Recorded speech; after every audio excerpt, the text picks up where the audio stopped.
Blog post 144. Date November 30th. Followers 78,837. Glenn came home from uni all smiles, going on about Jonty and how fantastic he is.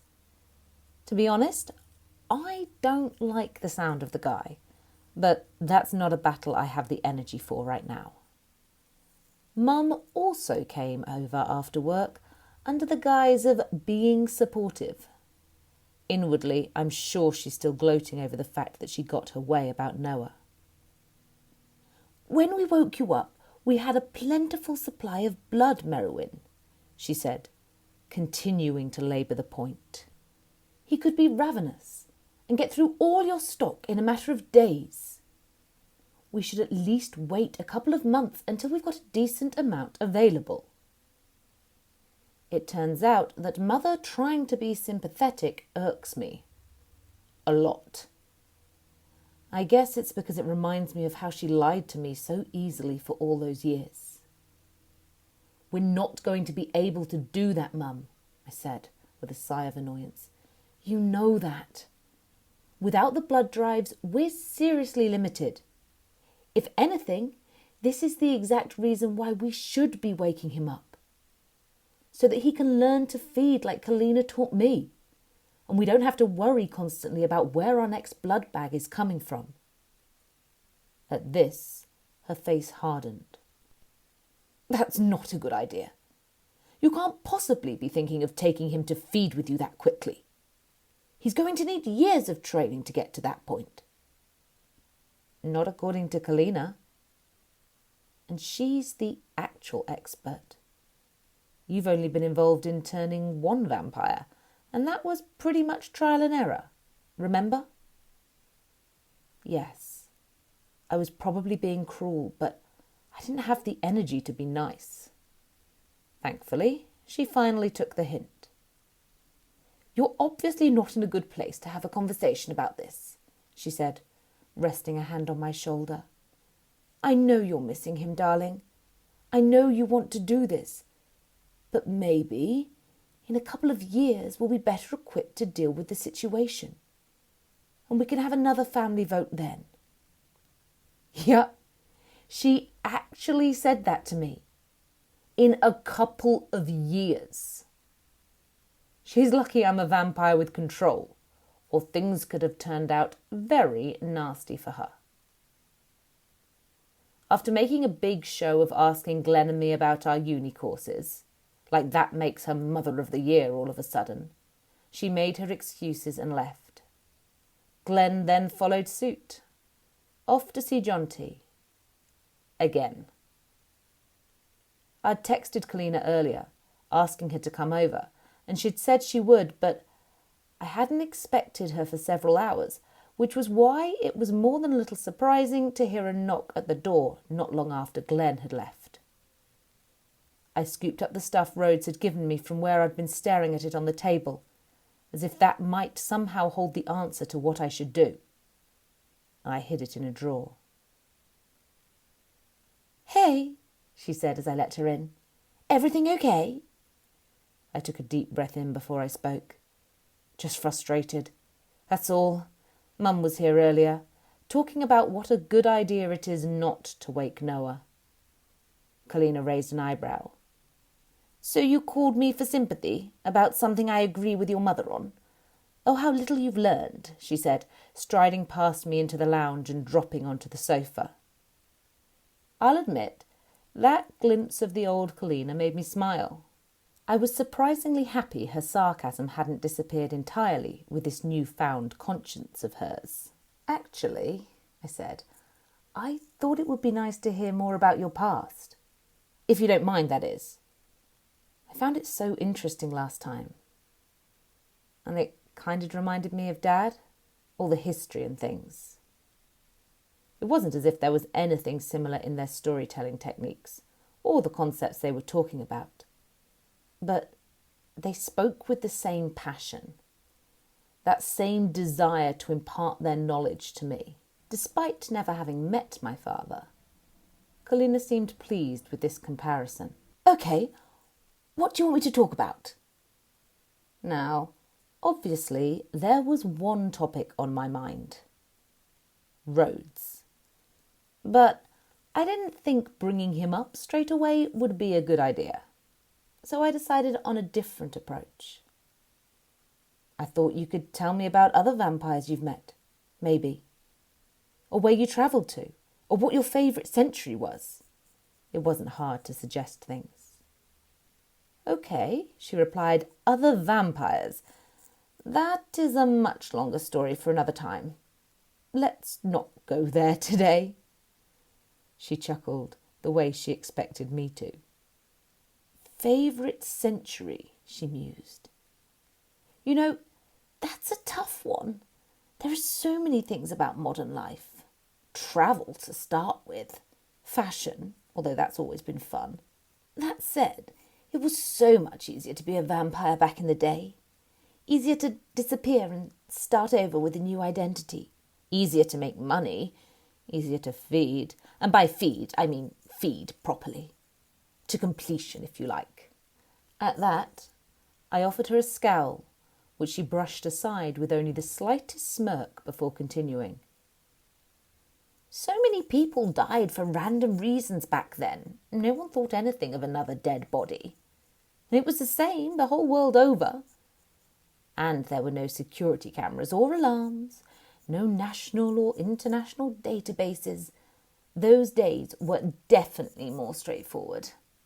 I liked the music back then too. There's nothing like a sweaty mosh pit at a concert for feeding. But the music nowadays is so coarse and loud, especially for us with our hearing. She paused. Her mind seemed to drift off somewhere else. Somewhen else. And the greenery. Oh my God, I miss the forests I grew up with. Don't get me wrong, it was a hard life for a lot of people, but it was all we knew. Looking back, it was so beautiful. All the animals. There used to be bears and wolves just roaming free. It's all gone now. I had never pegged Kalina as a nature lover, so I suppressed a laugh as I pictured her running from a bear in high heels. Still, it was heartwarming to see her passionate about something. And given what a positive response she was giving to my questions, I thought it might be the right time to change direction. Oh, I know something else I wanted to ask you, I said, trying to sound as casual as possible. I'll be honest, it sounded pretty convincing, even to me. It was about the first vampires and the hunters. She sat back on the sofa. Well, it's obviously not my favourite topic, and I'm definitely not an expert, but shoot, go for it. My throat tightened as images of Rhodes gripping my wrist and the armoury beneath his coat made me want to scream in panic. But somehow I kept my cool. After we spoke, I remembered my dad mentioning hunters, I said. I didn't really pay much attention at the time. I can't remember exactly, but he talked about one in particular. Roy or Ray? Maybe Rory? Does that ring a bell? I looked at Kalina questioningly, hoping for the same relaxed response I'd had to my earlier questions. But her entire demeanour changed. Her body turned rigid, and her eyes widened as she pursed her lips and sucked in her cheeks. Rhodes, she whispered. Yes, I think that was it, I said, trying to maintain a relaxed air despite the fact I knew I was losing her. So, you've heard of him? She didn't respond immediately. In fact, she appeared to have frozen. The only sign that she was alive, so to speak, was the sound of her fangs pushing out from her gums. For the first time in weeks, I was truly afraid of her. And it dawned on me that I had made a mistake. I'd let my guard down and allowed this friendship that seemed to be blossoming between us to lull me into thinking that we were equals. But that isn't the case at all. I will never be her match, and I saw it in her eyes. "Where did you hear that name?" she hissed. "Tell me everything, now." Blog post 145. Date, November 30th. Followers, 78,851. Kalina looked as white as a sheet as she locked her eyes on mine. I didn't think it was actually possible for vampires to go any paler than we generally are, but she was practically translucent. She was scared, and that was terrifying. "Where did you hear that name?" she demanded again. For some stupid reason, I thought if I stuck to my story, she might end up buying it. Like I said, I think Dad must have... "Don't lie to me!" Her yell sent shockwaves that rippled all the way through my body to my bones. I flinched, edging backwards, at which point she pressed her hands onto her knees and took a long, steadying breath. "I need you to tell me how you know that name." I wish I could have lied again, partly to cover up my own tracks, but also for Kalina's sake. All the time I'd known her, even after what she'd told me about what had happened to her family, I'd never envisaged her being afraid of anything. She's a vampire drug dealer, a woman who'd spent centuries fighting battles and winning every time. That was what I'd always seen. Until today. By this point, my throat had clamped shut and I couldn't offer any response. I just looked down at my hands as they laid limply in my lap. "He's here, isn't he? He's found me." I could only manage a nod, but that was all she needed. She sprang up from her seat, and for a second I thought she was going to pin me up against the wall the way she had before when I'd realised for certain what she was. It had been in this very room with Finn and Noah on the night that changed everything. I'm almost positive that the thought did cross her mind. Her fingers switched between balling into fists and flexing as if they were desperate to grab something. Like my neck. But with her entire body trembling, she managed to stay exactly where she was. "I need you to tell me everything," she whispered. So that's what I did. "He wants me to help him get to you," I admitted. I had to stop and start a few times as I recounted our meeting, trying to make sure I didn't miss anything out. Kalina didn't interrupt me to ask any questions, and when I'd finished, silence filled the room. I had nothing more to give her, and I needed her to respond, but the seconds ticked by impossibly slowly. Finally, after what felt like forever, I spoke again. "Is it bad?" I said. "Bad?" Her laugh caused the hairs on my arm to stand on end. "You have no idea. He's the one who helped destroy my family. He's the most powerful hunter I've ever come across. When I eventually tracked him down, I was unable to kill him. So I took from him what he'd taken from me." "His family?" "Yes. And he's been after me ever since."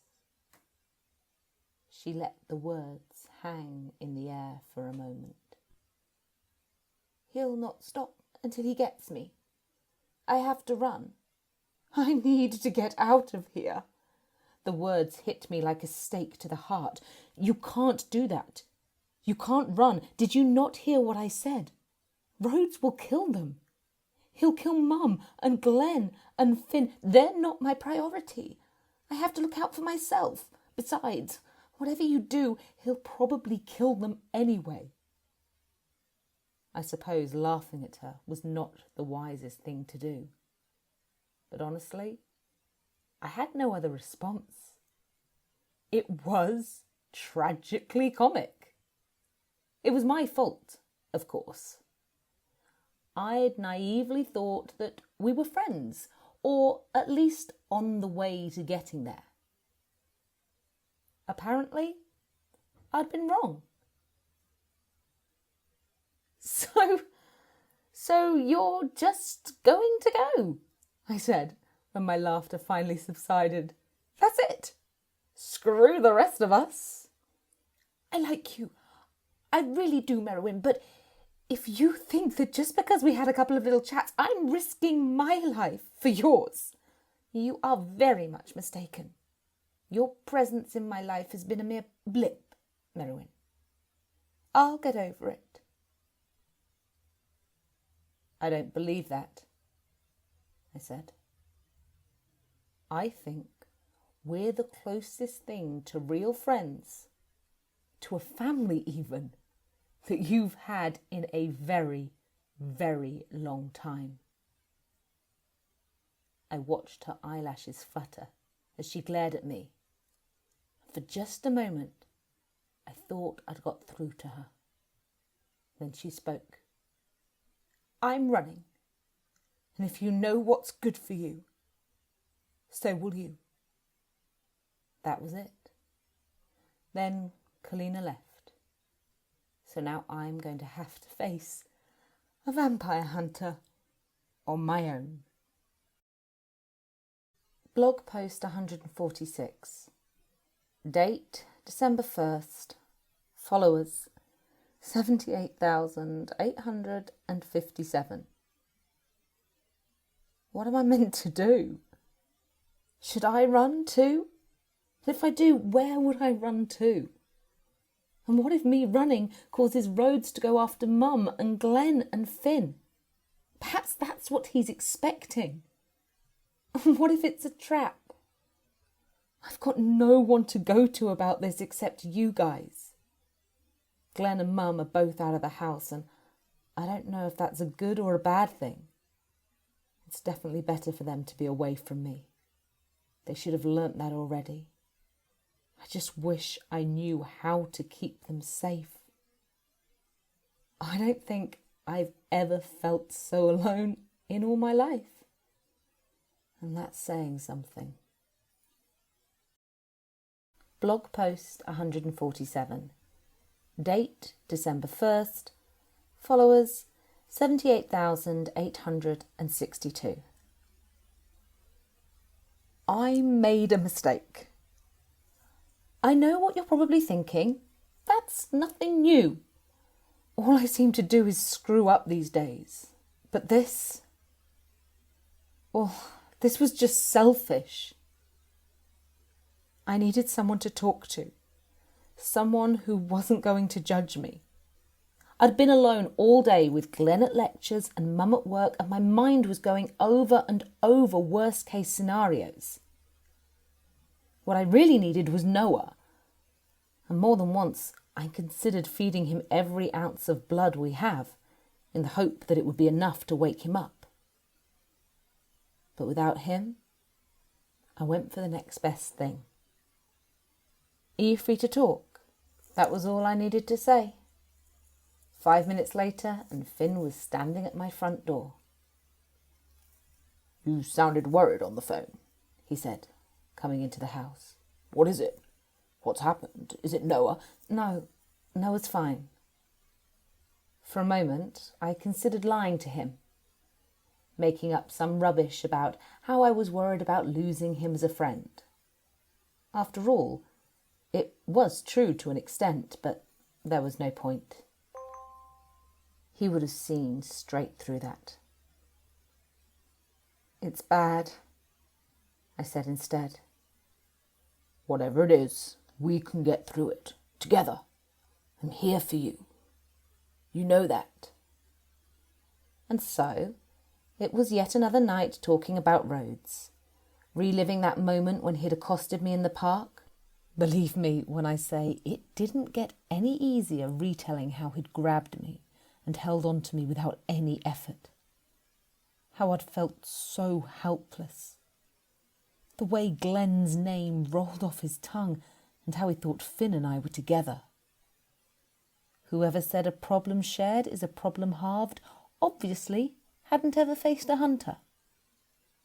And then I was able to add the cherry to the top of the cake. How I'd done the exact opposite of what he'd told me to do, and warned Kalina. "And she just left you?" Part of me can't blame her. She's been running for him from years, centuries. I'm only on day 2, and I'm already a nervous wreck. Finn grunted. And you didn't need to be a genius to see how pissed off he was at her. Yet he didn't say anything more. He just sat there, chewing on his bottom lip, his foot tapping away as it does when he's thinking through an issue. I knew from experience that I had to wait patiently until he was ready to speak. That's the way Finn works. You can't rush him. "Kalina's right. You need to run," he said finally. "I'll find Glenn and your mum somewhere safe, well away from here." It was a sweet thing to say, but he clearly hadn't thought through any of the logistics. "Where?" I said. "Where could any of us possibly go? Rhodes found Kalina, who spent centuries covering her tracks. This is what he does. He's a hunter. Besides, Glenn and Mum aren't like me. They need things. Human things, like food, money, and a life that doesn't involve worrying about being murdered every day. They can't be on the run forever." With a loud groan, I placed my hands on my head. "I don't even know why I told you. I'm just putting you at even more risk." "You're telling me because we're going to find a solution," he said, prizing my hands off my head and cupping them in his. "Because you know I will do anything to help you. Anything." And I did. Maybe that's why I'd told him. But it didn't change the fact that his plan was completely flawed. "Running away isn't the solution," I said. "I don't even know if there is one." "There is. We just haven't found it yet." We spent the next hour discussing every possibility of where we could go, how we could manage it. At least Rhodes not knowing about Noah is the one positive of this entire mess. But with him watching me, if we tried to move Noah, he'd probably find out about him pretty quick. And that would give me another problem to deal with. "We need more time," Finn said. "We don't have that luxury. We've got until tomorrow morning. That's it. It's vampires he wants. He said so himself. If I can draw him away, then maybe he'll leave you 3 be. Or maybe he'll kill you, then kill us in revenge for not getting to Kalina. No, there's only one way out of this, Merowyn. We need to hand her over. She's brought this mess on herself with everything she's done. I'd say she's had this coming for a long time." Now, I'm not going to pretend the same thought hadn't occurred to me. Of course it had. She'd been the bane of my existence for longer than I'd even realised she existed. Getting rid of her would solve a whole heap of problems in one go. And yes, we'd been on friendly terms lately, but let's be honest.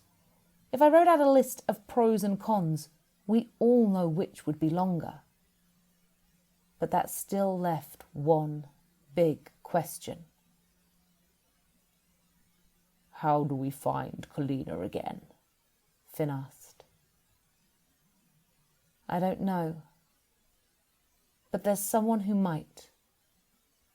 I went to the drawer where I'd hidden the vial with the hunter's number on it. "Finn's gone to sit up with Noah for a bit, while I contact Rhodes. I think it's safe to say I've procrastinated long enough by writing this post. Now I need to do what needs to be done. Wish me luck." Blog post 148. Date, December the 2nd. Followers, 78,868. I am terrified. Seriously, scared shitless. This isn't like the first time I tried feeding, or went to Lavisa's engagement party after avoiding human contact for years. This doesn't even compare to when Christopher took Glenn, because back then I was worried about other people. But right now, I'm worried about me. I'm worried that I might not come back from this, because that's a very real possibility. "This is a bad idea," Finn said, for what had to be the 20th time. 24 hours had passed since I'd told him about Rhodes, and during that time he'd barely left my side. He even fell asleep on the sofa last night, refusing to leave me alone. To be honest, I was grateful, but it still didn't change what I had to do next. "I don't like it. I don't like it at all." "What choice do I have?" I said, yet again. "If the only way for you and Mum and Glenn to be safe is to give him Kalina, then I'm going to need his help."